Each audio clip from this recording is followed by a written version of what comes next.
Reddit, and LinkedIn, sharing real world insights on buying, building business. So, and I would even like to invite our Vice Chairperson, Neeraj Bhalkar, to felicitate Mr. Desha.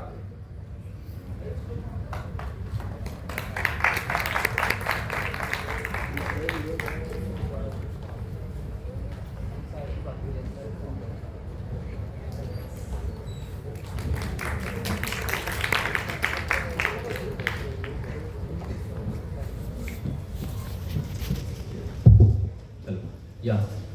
Before starting with our conversation, the field that you're working is really technical and all that stuff. So, you will be the better person to explain what Search Fund is all about.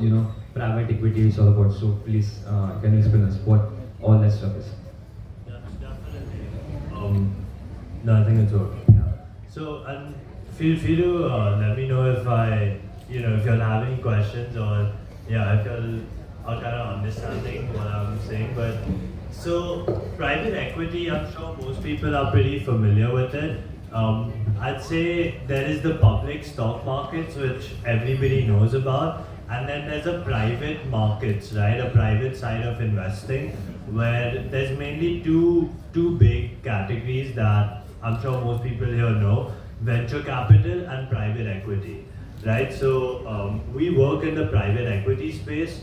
Traditionally, private equity, when you think about private equity, you're thinking of like hundreds of bankers, lawyers, like, $100 million deals.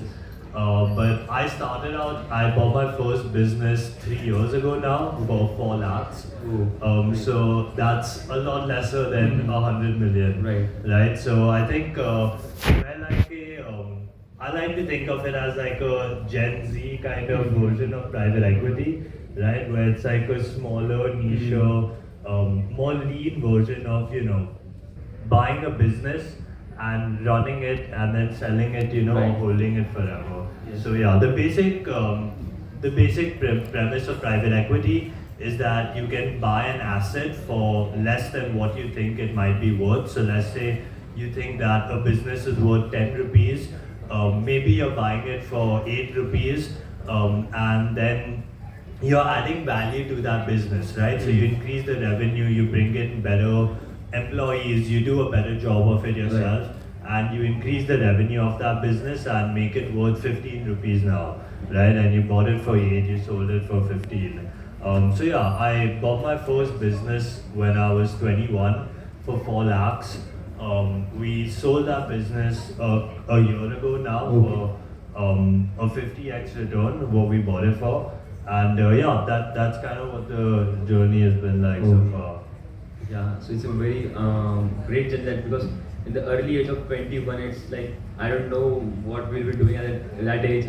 I'm 19 now and I'm still figuring out what to do and what not to do. But yeah, definitely, man.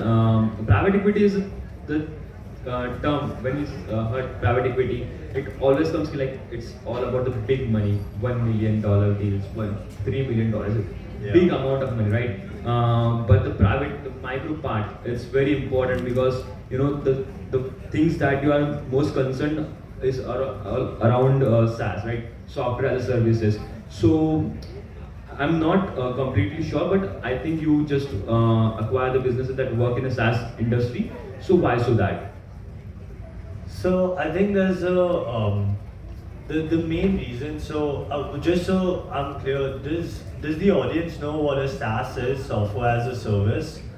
Okay, so audience knows obviously, but so most people don't, right? So Yes. software as a service is essentially, I'm sure you all have used like ChatGPT, OpenAI. So that is in a way an example of a software as a service, right?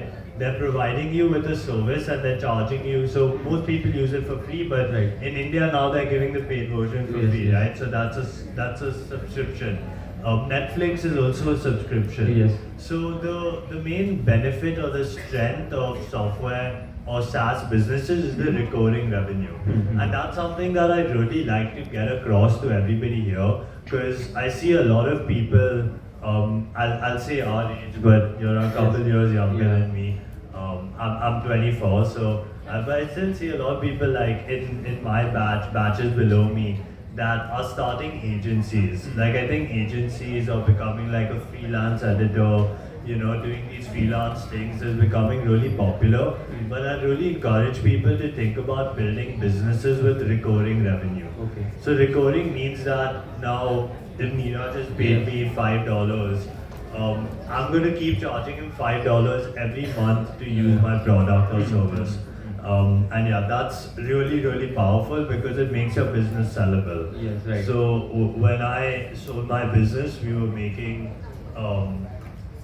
like $30,000-$40,000 a year, and we were able to sell it for 3 times that because with recurring revenue, you can then sell your business for many multiples on that revenue. Okay. Yeah, that might be a bit of boring topic for some of y'all, but there might be one person out there for whom this makes a lot of money. So hopefully this helps out. Yes. So like many of after the second half, what we are gonna have is called pitching station. Will be more like a Shark Tank, like an event. So the investors will be sitting over here, and the startups gonna pitch, and they're gonna raise some investments also.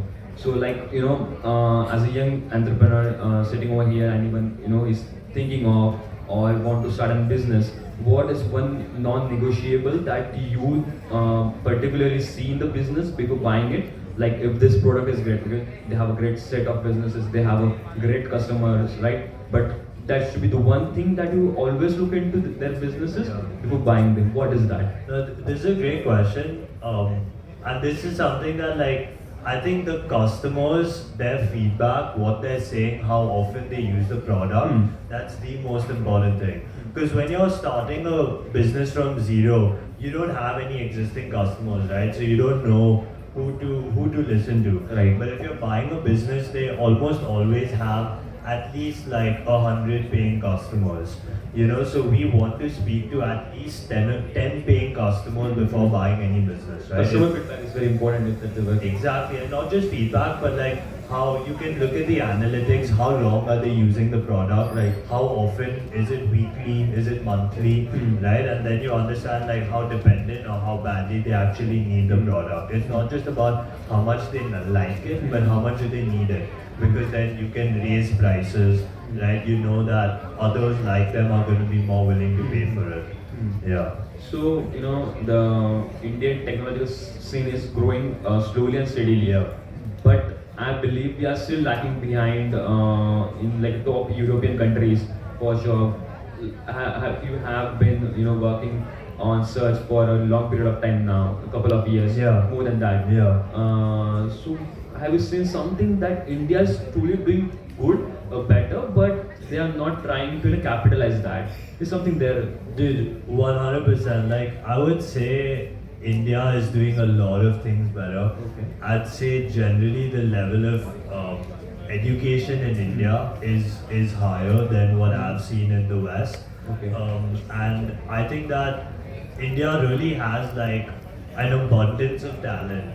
And also with like naturally we do have a much larger population, but along with that the extremes of the bell curve are a lot more.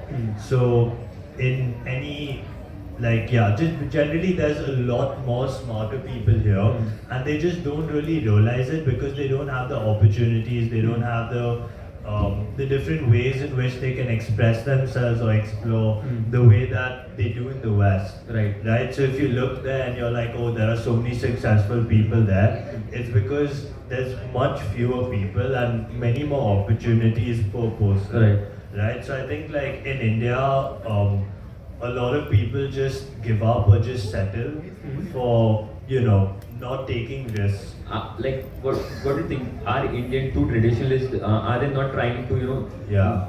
Yes, I definitely think Indians are very and that's a They're not good thing rebel. and a bad thing. They're not rebel. They're Exactly, like the previous speaker was saying, like in order to do something great or even build anything meaningful in some way, you have to take some kind of risk.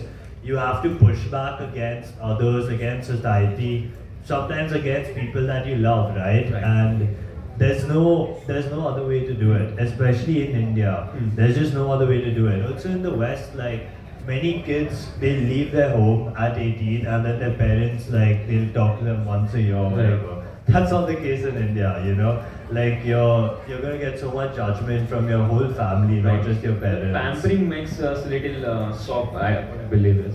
Yeah, because you can earn a half decent salary, live in a tier 2 city and have a pretty deep good lifestyle.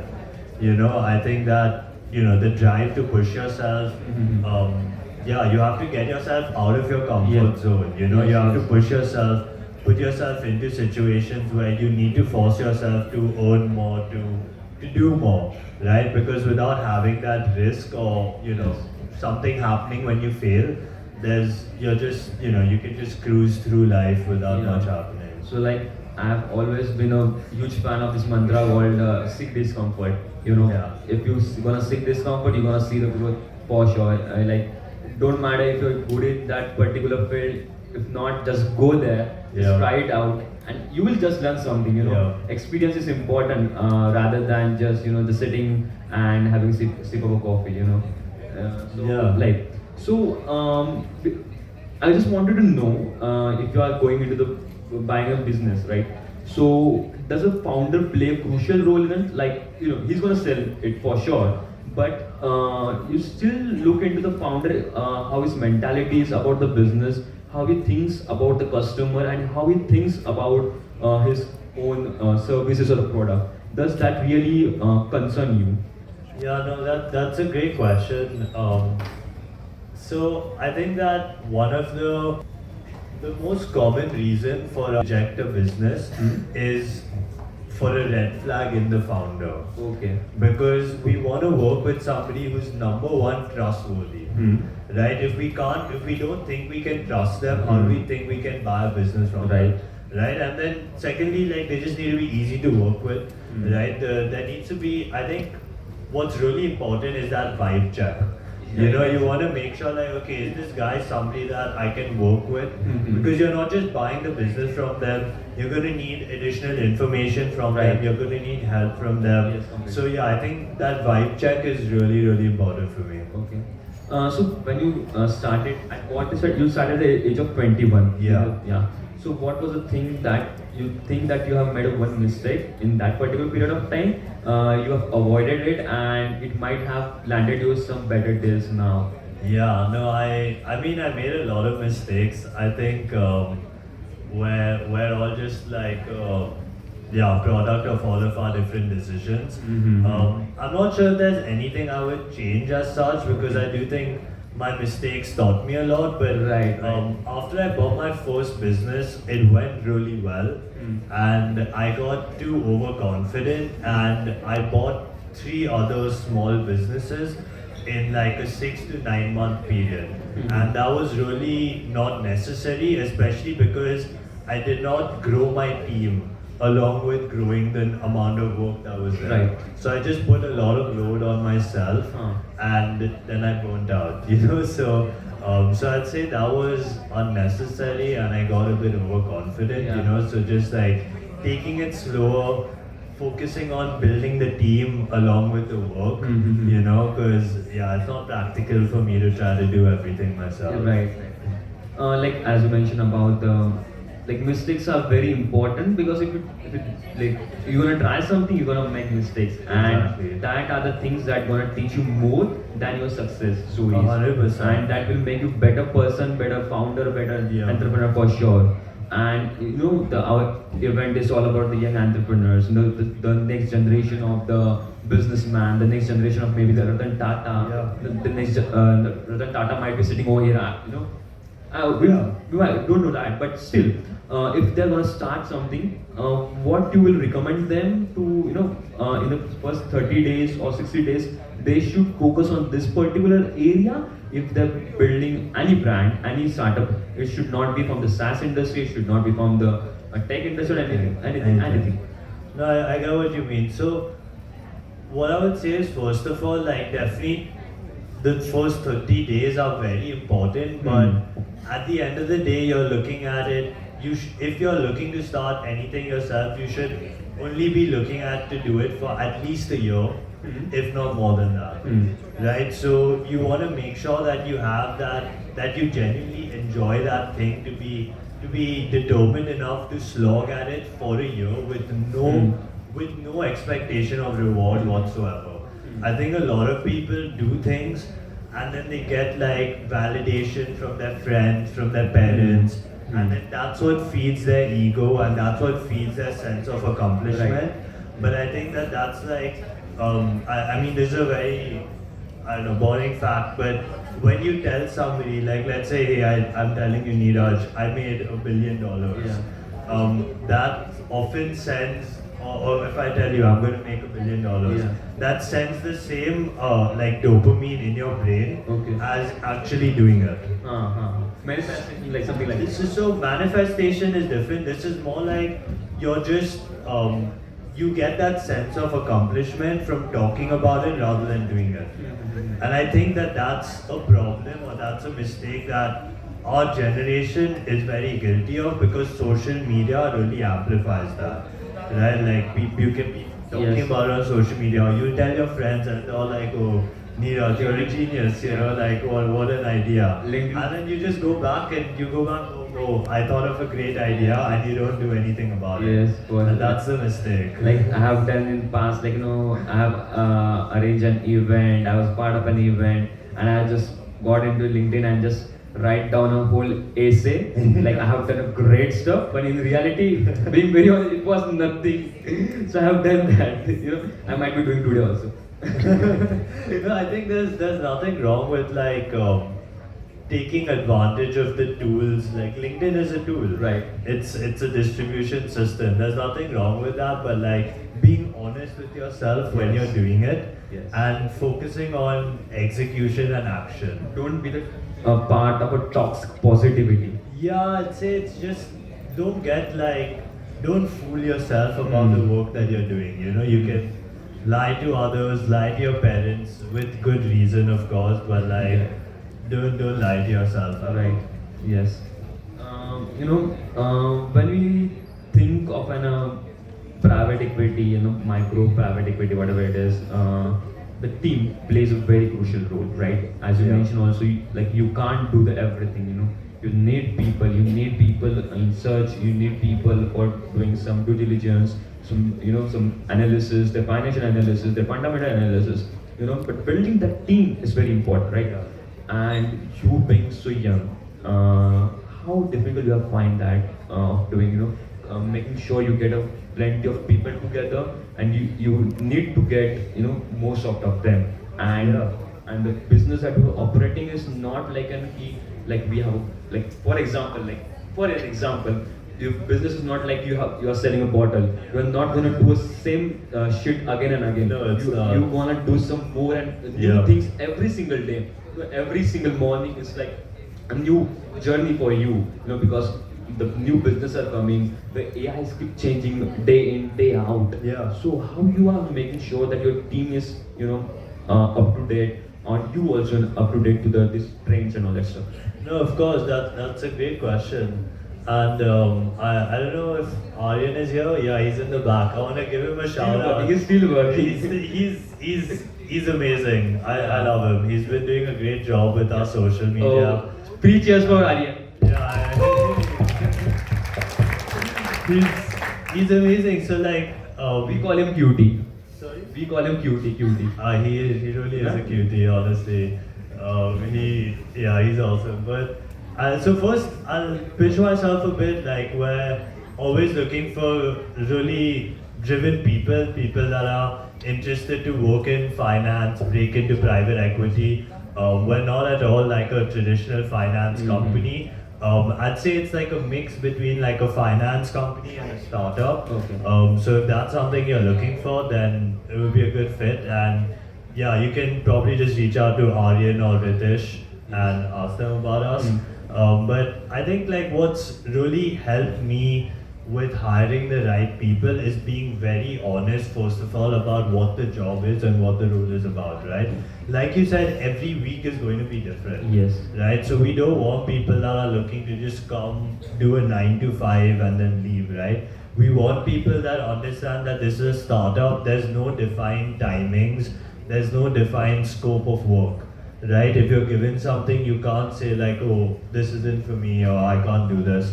Um, there's lots of different things that are required from you. But what I can promise is that you're going to be learning something new every single week, if not something new every single day. Right? So like I'm pretty honest in terms of what the pros and cons are, and then I also try to understand what that person's motivations are. Right? Because we like I doubt there's any courses that teach you how to buy a business.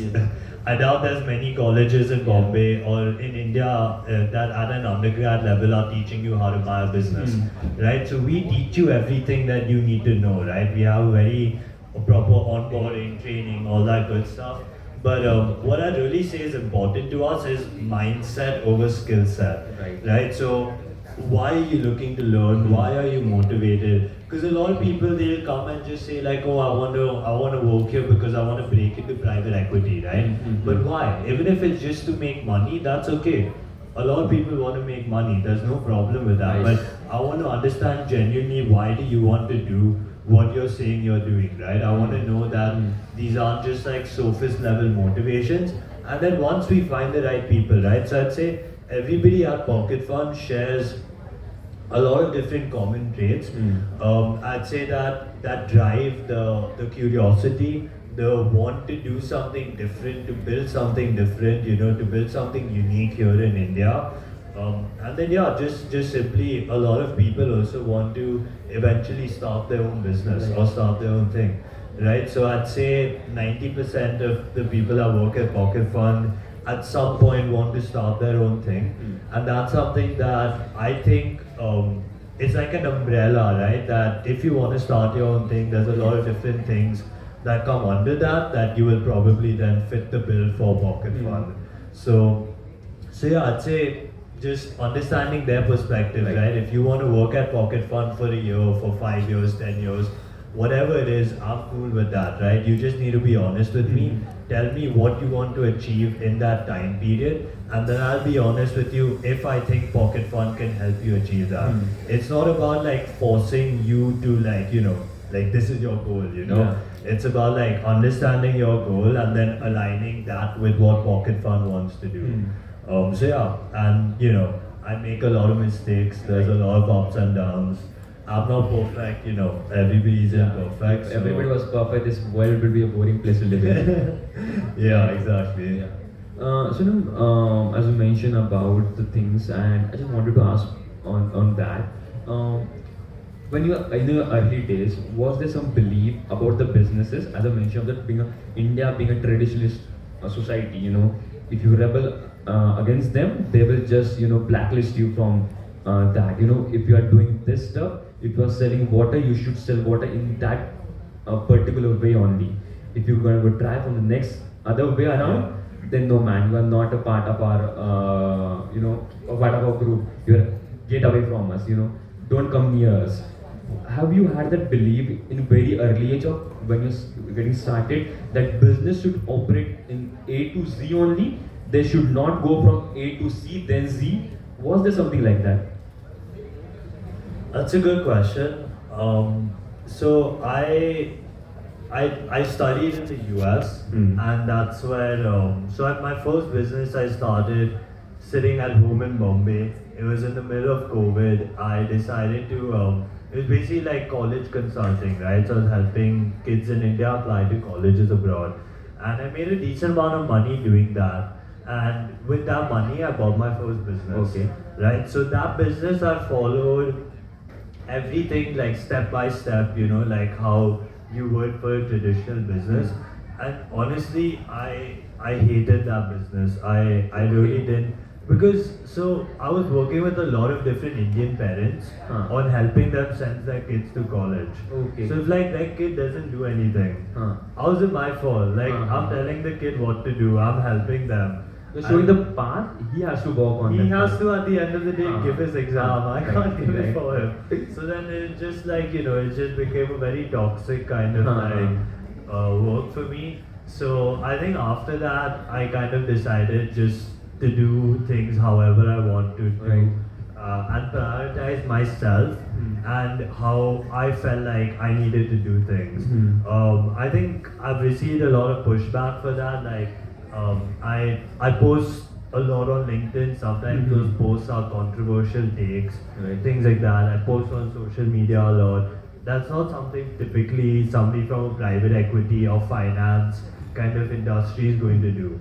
You know, so I'm definitely trying to break the mold, and I think that that has led to some people like, you know, dismissing us or not taking us as seriously. But I think those people would have had like a bias or something against us anyways, you know, because of our age, because of, you know, I mean, at the end of the day, we're a bunch of 20-year-olds working on $1 million deals Right. sitting here in India, you know, and if you just tell anybody that randomly, it sounds a bit like a scam, Yes. you know. So, yeah, some people are gonna think what they think. You just have to Right. kind of, yeah, have your own path, you know, and build it yourself. Because yeah, there's no path for doing this here in India.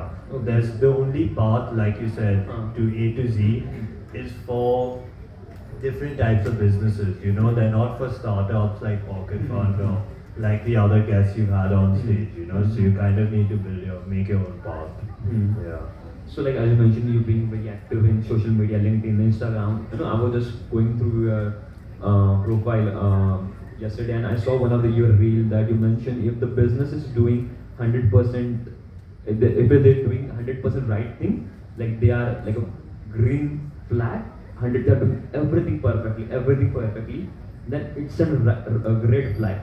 There might be something that are hiding from us. Yeah. So I did not got what you meant to say from that. Just wanted to have. No, of course. So I think that's come from personal experiences Okay. where I've had people who are, you know, selling their business to me and they're faking their revenue or they're faking the website visitors, Okay. right? So I think like if everything is perfect, then that's not possible, Right.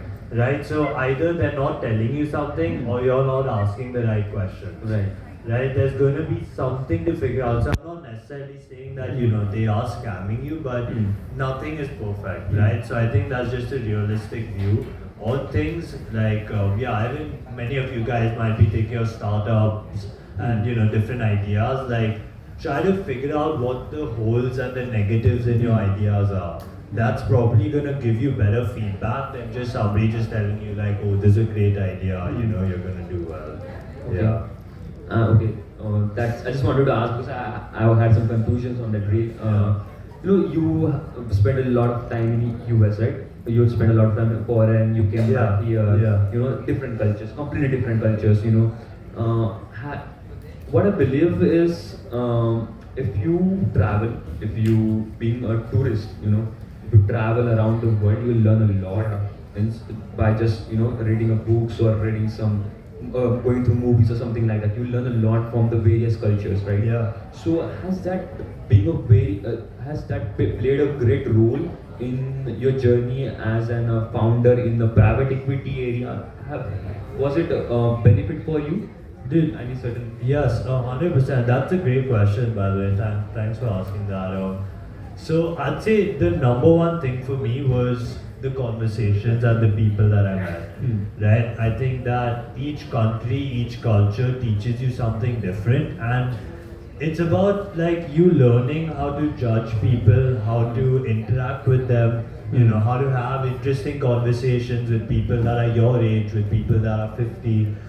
So to give you some context, during COVID, I took a gap year because I didn't want to do college with a 12-hour time difference. So yeah, I took a gap year and I spent about 5 months where I was backpacking through Europe, just solo, and I met so many different people, different cultures, had lots of different interesting experiences, and I think the main thing it gave me was it just gave me a lot of perspective, and it allowed me to just free myself from whatever potential judgment or lens that society sees me from. Because every day I was meeting different people, you know, so I didn't have to worry about like what they think about me, what they might judge, you know, what they might say. because I probably would never see them again tomorrow. Right. You know, so I think that gave me a different like way to be and to different perspective, and that kind of became my default then. You know, because I could just be myself without caring about anything. Right. And I think that was like a really big unlock for me. And then also just being able to meet with people, converse with people, get along with them from different cultures, it just opened up my mind, and it helps me to this day, you know, because I'll meet a seller from a country I've been to, right? And I'll, you know, we talk 5 minutes about my trip Right. or some kind of experience I've had, you know. So it helps me connect with people from all over the world and have conversations with them, and I feel confident, right? Because I've already spoken to a couple of people from that country, you know, or I might know something about their culture. Right. Yeah, and that's pretty helpful with my job because we meet like close to like 20 to 30 different sellers per week. Okay. So, and they're all over the world, and these are people selling businesses making $1,000 a month all the way up to $100,000 a month. So yeah, a lot of diversity. The private equity, when you talk private equity, it's about making deals, you know. But when you talk of private equity, we mention finances, we mention fundamentals. But the most important thing, what I believe, is in every field, and in this field also, is the communication. Yeah. Because you know you should have great communication skills. Because you're gonna sit for hours with the founder. With the owners, you know, you want to convince them in some sort of way, you know, we are interested in your businesses, you know, all that stuff. And being very good in communication will gonna play a great role. And you know, starting out in your early age, building a startup, anyone over here who wants to build a startup, they should need and that communication skill, because they have to sell not just their product but also themselves. You know, right? So anything for them, any advice how they can improve on that particular area? Yeah, no, of course. I think you hit the nail on the head, especially with like selling yourself. I think that that's one of the most important skills, and it gets you so much further in life than any other skill, because like mediocre people that are very good at selling themselves Right. tend to do pretty well, especially in a corporate or in any kind of like job. Right, but even with investors, you have to sell yourself a lot.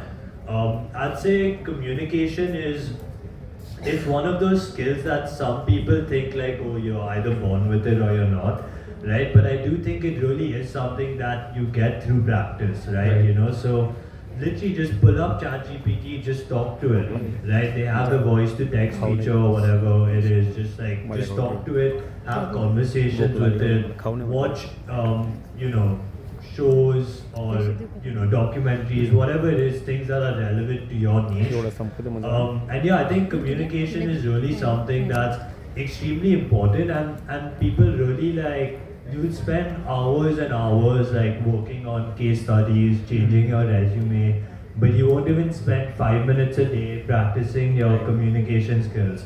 Even if it's just before an interview, try like tongue twisters, you know, just try to level yourself up. And it's not about like, you know, you need to get better tomorrow or day after. Like, you need to get better every week, you know, just take your time with it, you know, just be consistent with it. And I do think like you will get better over time. Right. And yeah, I think it's honestly, according to me, one of the top 3 skills in any industry. Initially, when I started hiring, communication, I didn't really care about it. I was like, whatever, I want somebody who's smart. And that was a very big mistake. I just had bad experiences, and now communication is one of the top 3 things. And it's very often one of the main reasons why we will hire somebody. Right. Especially because in our role, like, you have to communicate with so many different people, and these are really important people selling $1 million businesses. Right. You know, so especially in what we do, it's non-negotiable. Right. You know, I just wanted to ask one thing to you, and we'll just move to the Q&A session Yeah. from the audience. Anything you look up to a person, you know, you idolize him. It can be in any person. It can be a person from private equity. It can be the person might be from business background, political background, anything. And when you look up to that person, you think that quality that that person has, I should have, or that the founder that I'm gonna buy from his firm that should have. So it will make an impact on the journey that will be going through. Yeah. That's a great question as well. So what I'll ask is, do any of you guys know BuildSpace? It's like a, okay, I see some hands. It's you should definitely check it out. It's they have shut down unfortunately now, but the founder Farza, he's by far my biggest inspiration. I was at so BuildSpace runs like it's like an online school for builders. Yes. Right. So it helps anybody, artists, musicians, startup founders, build their business. Right. So it takes you from like a 10-week course to help you go from zero to having your first idea. And just the way he is, the way he thinks about building, his attitude towards like how you should think about things, how you should build, I think just completely changed my life. It because I would be thinking a lot of these things, but putting them into words, putting them into practice is a completely different thing, and he really helped me do that. So if there's one thing you guys do, just search BuildSpace on YouTube. They have 5 or 10 different like 30 to 1 hour long lectures on starting from zero to like building ideating your business, how to market, how to build the MVP. And this was a program that I did when I was in SF. Okay. It's kind of like a accelerator, like Y Combinator or something like that. But they put it all out for free online, and it's one of the main things that's helped me get to where I am. And all of that information is out there for you guys, So I definitely think BuildSpace, just check it out on YouTube. And Farza, who's the founder of BuildSpace, he's a big inspiration for We'll me. definitely check. So I don't want it should be like this our conversation. Yeah, I just yeah. want anyone sitting over here have any questions if they want. Yeah, we have one question. Aryan, can you please pass the mic over there? We need one mic.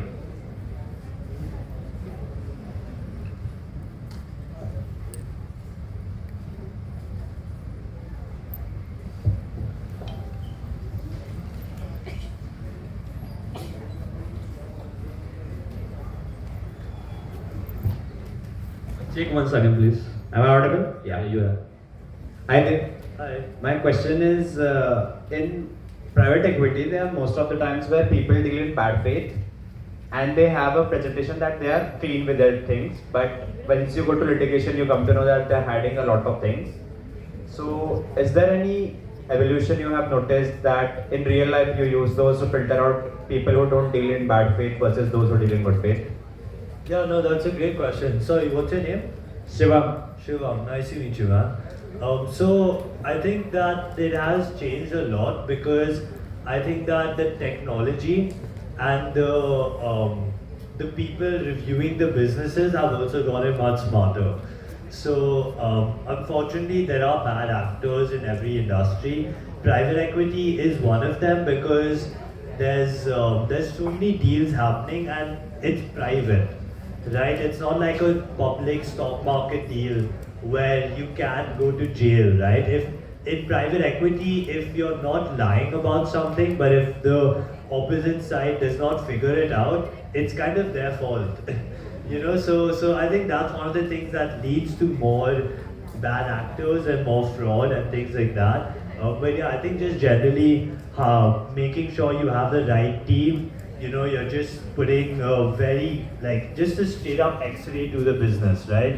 You want to leave no stone unturned. You want to speak to every single employee, go through their books, right? So for example, we're conducting due diligence right now on a $1.2 million business. It has 15 different content websites that make anywhere from $20,000 to $100,000 each. That's a lot of different things to figure out and to kind of dissect, you know. But we're rebuilding the profit and loss statements for each website from scratch. So we've taken the bank statements from the seller and we're rebuilding it from the bank statements, right? Not from the Excel sheets that he's given us, right? So you do have to put in a lot of effort, right? But there are ways. So along with the bank statements, we'll also check his tax records, right? So those are the records that he's filed with the government, right? So that we'll check against his revenue, right? To check whether these numbers match up or not. So there are ways to, you know, check these things. But yeah, that's a good question. Just a follow-up question. There was a podcast by Sam Altman. He said when you are in a startup world, there's a factor called luck, and that ranges between 10 to 10,000. Yeah. So, is there any incident of yours where everything was falling apart in your life, be it personal, be it professional, and that factor of luck played in and impossible became possible for you? So can you repeat the question? What was 10 to 10,000? In a startup space, you do all the things correctly, and Yeah. there's this segment called luck. Yeah. That luck ka factor is between 10 to 10,000, Yeah. and that's random. So, Yeah. is there any incident of yours where that luck ka factor played really well and you went from an impossible situation to real marvelously achieving it? 100%. Like I have not gotten here without being very lucky and getting very lucky at multiple points in my life. I bought my first business at 21 for 4 lakhs. I had no idea what was going to happen to it. I had never run an online business before. I bought a software business without knowing how to code. I still don't know how to code. So there was a lot of risk involved for sure and a lot of luck, right? Like the first business that I bought, the technical person that worked with me on it, I posted a tweet. I had like 50 or 100 followers. That tweet got 500 views. That's nothing. One of them happened to be the person that I worked with then on that business for a year and I'm still working with. You know, so the amount of luck in that is immense. But it might not be, you know, the typical luck that you're thinking of. I think the way I think about it is that there's this concept called surface area of luck. There's a really good essay by, I think, Sahil Bloom, called, just Google it, surface area of luck. It basically determines like what do you have in your life that through which you can get lucky through, right? So for most of my life, that was very little, right? You can get lucky through maybe you buy a lottery ticket, you get lucky. Maybe one of your friends tells you something or gives you an opportunity, you get lucky, right? But you need to increase, like if you have your own business, that increases your surface area of luck so much more. Because you can, the likelihood of you getting lucky is much more because you have a lot more to get lucky about, right? Whereas if you have a social media, if you're posting every day, you're much more likely to get lucky because you're putting yourself out every single day. You're increasing that surface area of luck. If you're networking, you're meeting different important people, that's increasing your likelihood of getting lucky. So I do think that luck is very important, and there's honestly countless incidences that I can give you.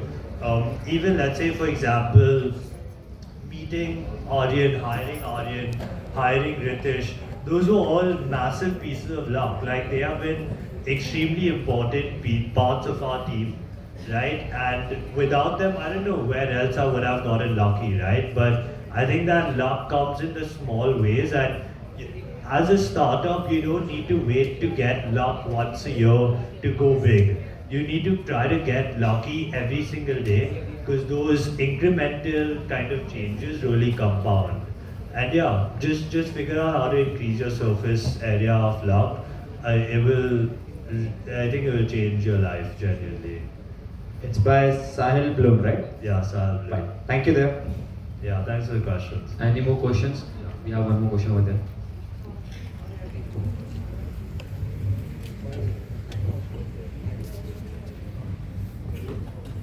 Hello.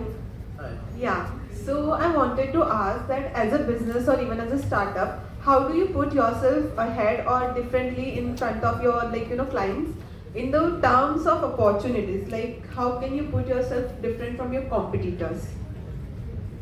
So I think the answer to this will be a bit unique for us because we don't have any competitors. Like it's something that I'm in a way proud of, a little bit scared of as well, because nobody does what we do. We help private equity firms and search funds and VC-backed startups buy businesses for typically below $5 million. Most of the people in my space are 20 years older than me and need $50 million deals for their fees to make sense. So we're very lucky in that nobody does what we do in India 100%. If you find anybody that does, please send them my way. I'm very confident in that. There's almost nobody that's running their own private equity firm below the age of 30, 35. So I think we differentiate ourselves simply by being who we are.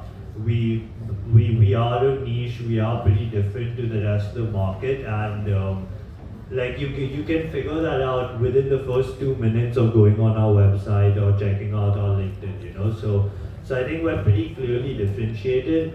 But yeah, I'd say just simply like that, the drive, you know, the being able to think of things differently, you know, having that Gen Z mindset. Yeah.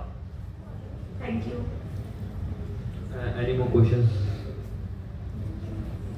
I guess that will be it. Yeah. Dev, thank you so much for coming, and I really enjoyed a lot, you know, having a conversation with you and learn a lot, and definitely looking forward to meeting you once again. Thank you so much for Thanks for having me. Thanks for inviting me. Thank you so much.